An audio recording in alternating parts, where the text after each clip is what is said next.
This is Detective Jeff Fogg with the Attorney General's Office, Department of Criminal Investigations. Today's date is August 28th, Friday, 2020.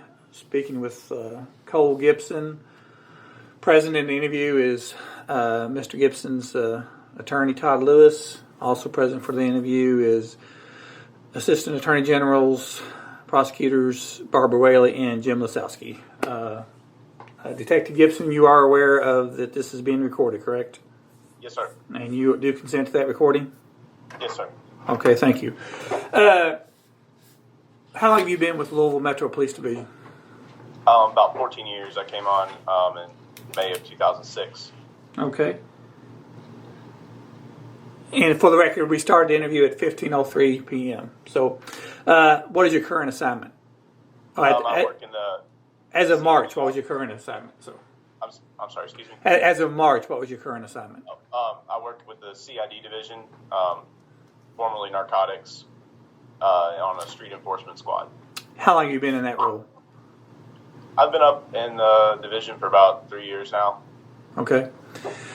On March the 13th, 2020, what were you assigned to do? That evening, we were assisting the place-based investigations with warrants. They had asked for extra bodies as they were doing numerous warrants. Myself,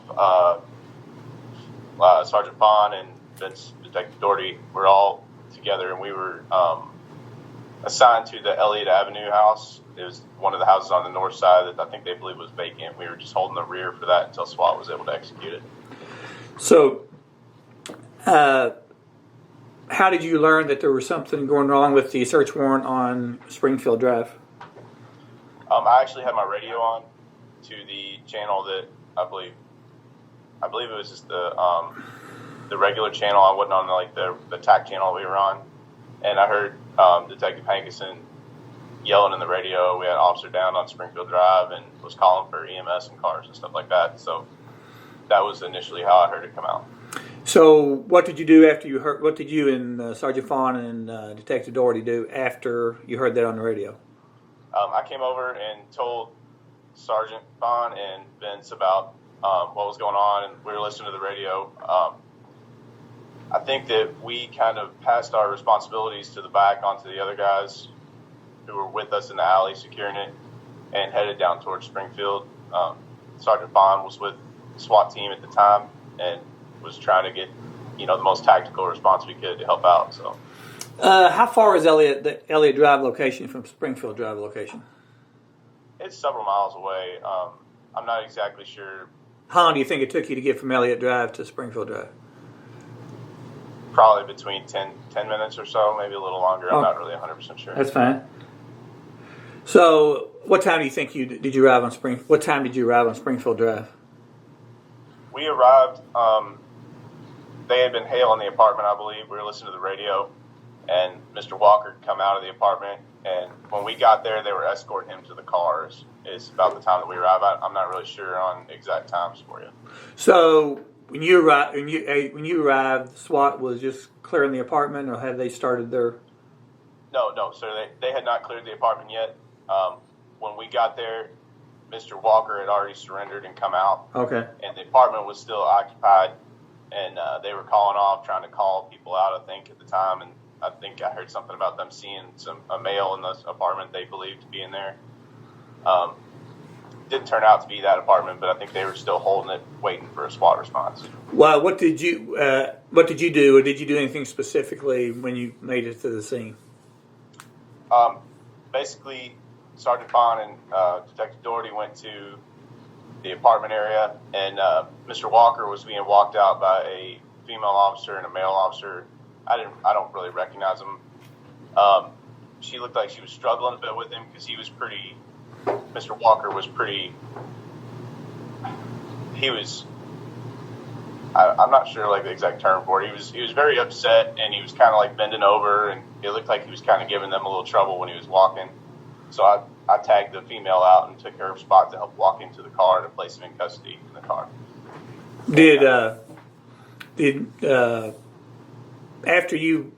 Whose car did you place him into? Do you remember? It was a patrol car. Yeah.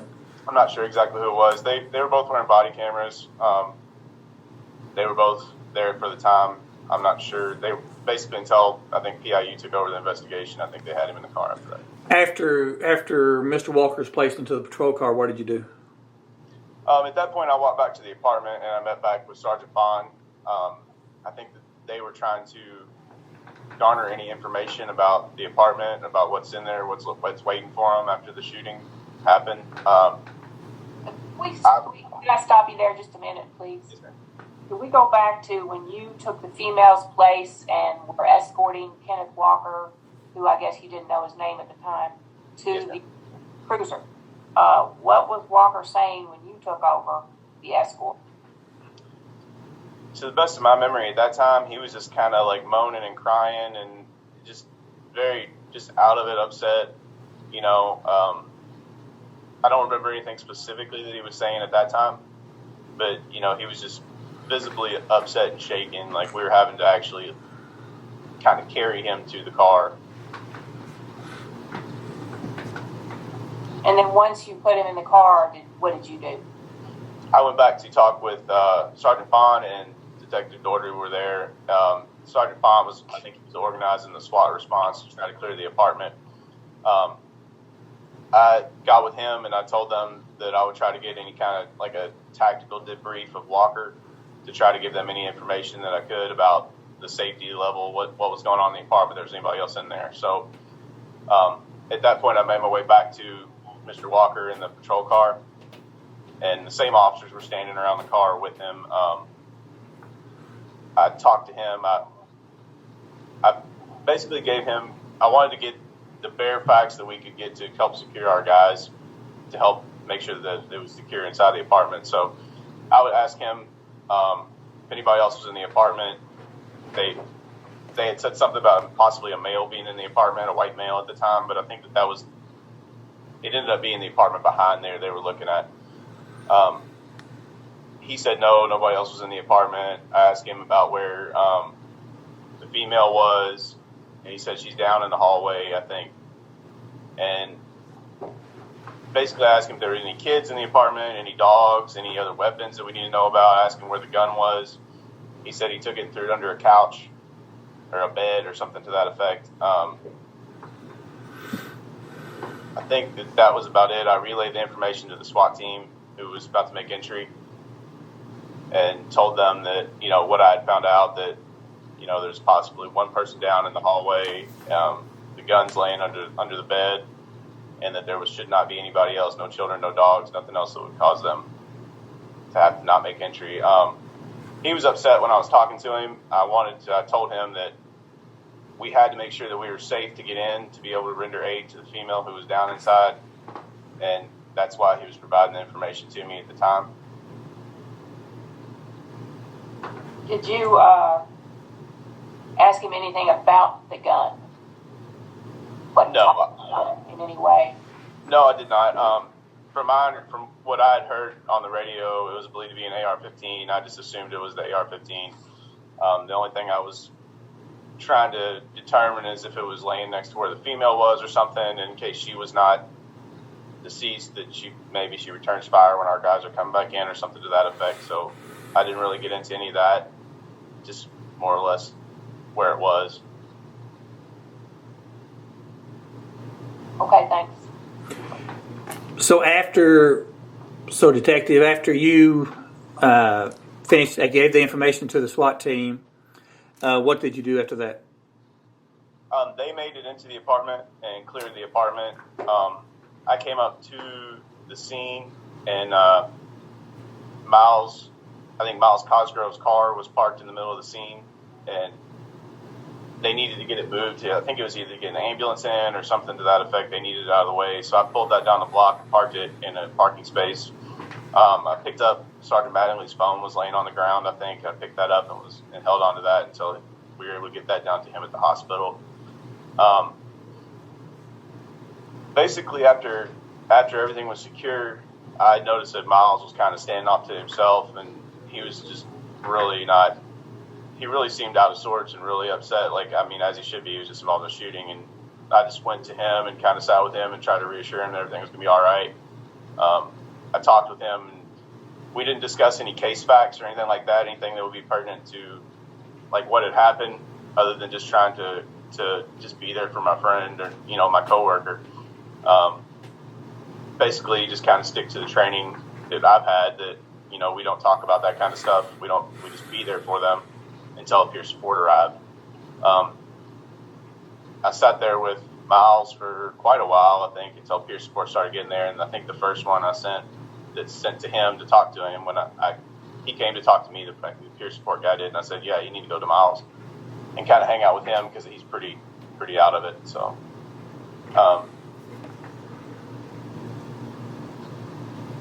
did you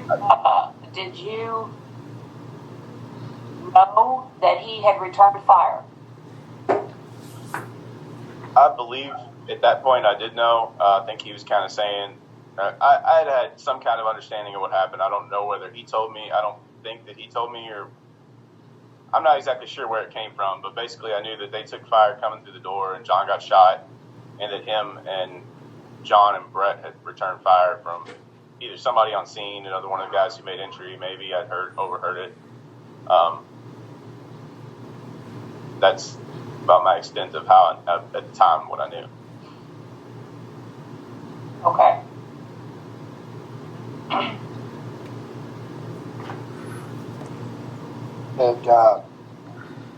Detective Cosgrove, I think Barbara asked you, did he say anything about the incident, any shooting that he may have done?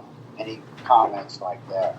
I apologize. No, not really. I mean, he was extremely distraught about being involved in it, and just, man, I mean, he was kind of just like shutting down on it and just very, very visibly upset. And I just tried to be there the best I could to give him some kind of reassurance that, you know, things were going to be all right. But from my memory, I don't believe that he told me. I can't 100% say, but about where he shot or when he shot or anything like that. But you knew it when you were reading. Well, you'd already heard that they had been shot at and then returned fire. Yes, sir. That's correct. And that Detective Cosgrove was in that mix, so to speak. Yes, sir. He was very upset and distraught, he said, about what happened. But you just, your job was to kind of, I guess, to be there, you said, and comfort him. But there, if I'm understanding you correctly, yes, but sir. There was no discussion about what the heck happened here. No, I don't want to. Part of our training is that we don't really talk about what happens with the people when they're involved in it. We just kind of try to be there for them, because that leads us into being a witness and you know, them talking about stuff that could be used for them or against them that we would have to testify to. So I kind of kept myself away from all that, and we didn't really ever broach the subject of what had happened. I think I told him that there was a female down in the apartment once SWAT had cleared it, and she was deceased at the time from what I'd heard on the radio traffic or whatever. And that's You shared that with Detective Cosgrove? Yes, sir. And that they had found a gun, I believe, and that was about all that I really talked about in reference to anything related to the case at that point, the shooting part of it. Told him that the woman was deceased. Did he have any reaction? He was visibly upset and just very shaken, very just not his normal self at all. It wasn't any kind of, I guess, he's just, you know, scared, upset, you know, visibly shaken that they've been involved in this altogether. Thank you. So after you finished speaking with Detective Cosgrove, and once the peer support people started talking to him, what did you do then? Basically, at that point, I walked back over to where Vince had parked his car and kind of chilled by the car and waited just to be assistance with scene security. We held the far side of the lot. I think it's like the I want to say the north side of the lot where they put up tape. we kind of just hung out there. I never went into the scene or anything like that. I just helped out with scene security until they were able to relieve us early in the morning. So, what time do you think you left? Did you leave the Springfield Drive area? it was late. I'm not sure exactly, but it was. I'm going to say like 3 or 4, possibly, when we left. I remember it was quite a long time until they were able to get, the scene started processing, and PIU was able to get us relieved. So, did you talk to Detective Hankinson that night at all? I never had any like face-to-face conversations with him. I don't think. I believe that. I mean, I may have tried to call him to check on him and see how he was doing or something, or make sure he was okay, or make sure that peer support was on its way to find him. Did you actually get a chance to talk to him at all, even on the phone? I don't remember any specific conversation, but I mean that would have been my only thing that I would have talked to him about if I had talked to him. You said earlier that you had picked up Sergeant Madley's phone? Yes, sir. Did you take his phone to him later to the hospital? No, I believe that when I held on to it and I was trying to find a ride to get down to the hospital when whoever was going, I think that Sergeant Bond ended up taking the phone down and dropping it off to him. I think he went, after everything was secure, down to the hospital to drop it off. Did you go to the hospital that morning? No, sir. Okay. I was on the scene security the whole time. So. Okay. So after you left around 4-ish, 3 or 4, did you go home or go back station or? I went home. Okay. Are you issued a body cam by LMPD?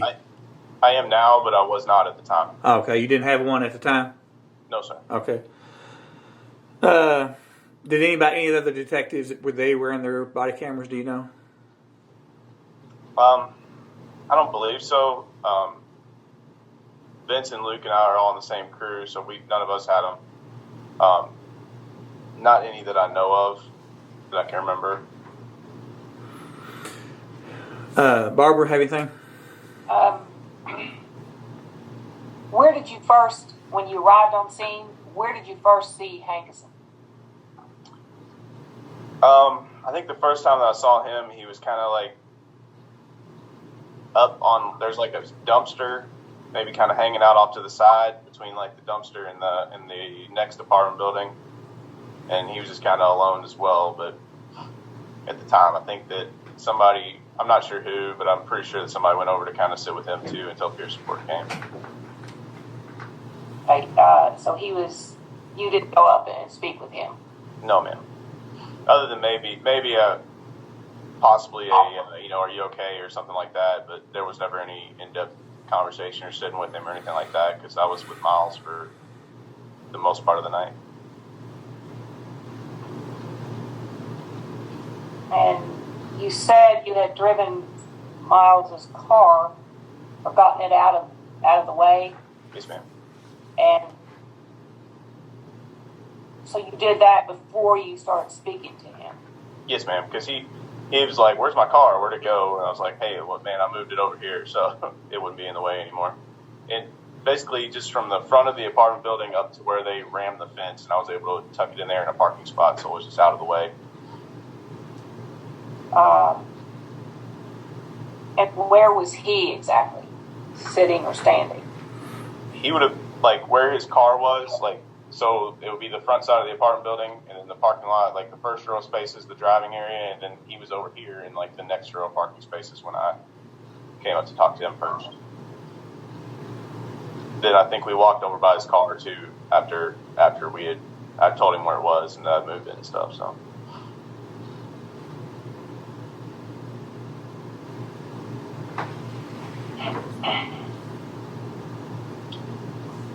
Did anyone from PIU, did you speak to anyone from PIU that night? I talked with, I think Vance was on the scene. I kind of just talked with him for a little bit. I never gave a statement or anything like that to them at the time, though. Did anyone at a later point reach out and ask you to give a statement or anything? No, this is the first statement that I've given to anyone.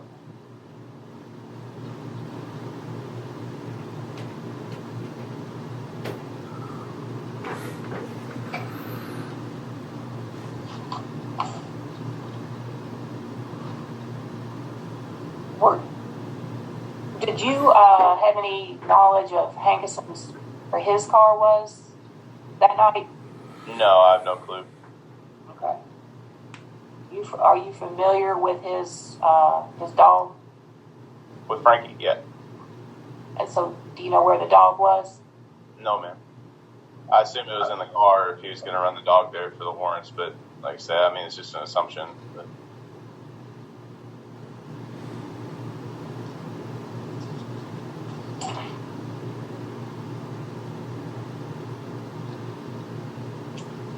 That's all I have. Jim, you have anything? I'm good. I'm sorry. I was making a note of my notes. I'm fine. Thank you. Thank you, Detective. Mr. Lewis, you have anything?